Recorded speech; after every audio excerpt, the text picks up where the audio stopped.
The unbridled line is definitely a line that has shown some success there with Lucas Street. Wavell Avenue being by Harlington, who's by unbridled, was, kind of a no-brainer for us to consider Arrogate right from the beginning being by unbridled song, and it looks like it's really worked out beautifully.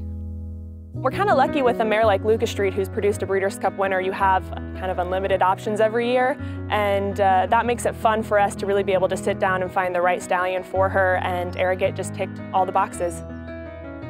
Lucas Street is a mare that can always, take some size, and when we saw Arrogate, we knew that that was, exactly what we were looking for. We had talked a lot beforehand. On paper, we really loved it, and then when we went to see him, it just kind of solidified in our minds that that was the right choice for her last year.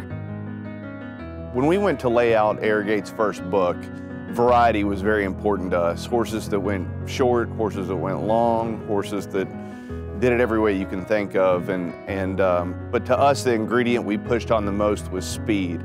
And so when you take a mare like Lucas Street, who was a stake horse herself and ran out almost 300,000, and then she went and produced a Breeders' Cup Filly Mare Sprint winner by an unbridled line stallion, that was a very exciting mare for us to have in the book. I mean, not only did she win it, she ran second in it another year. She's a millionaire herself.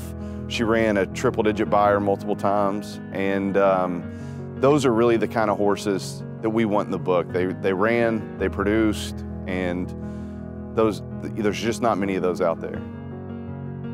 The morning that she was born, the second that she stood up, we kind of all just looked at each other and said, man, we've got a good one here, and I couldn't wait to tell Leaf about it. I think I sent him pictures the very next morning. She was just a really solid filly from the very beginning. She's strong, she's got great balance, a good hind end, a strong shoulder, and she's just been really straightforward. She's never really done anything wrong. She's only ever impressed us every day. She gets a little bit better. And what we've seen so far is it doesn't really matter what he gets. He's stamping the same body on all of them with plenty of leg.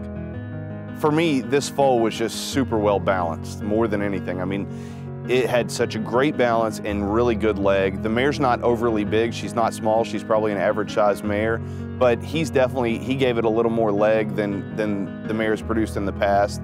And Leah over there told me this is probably one of the best physical foals she's had since they've had the mare.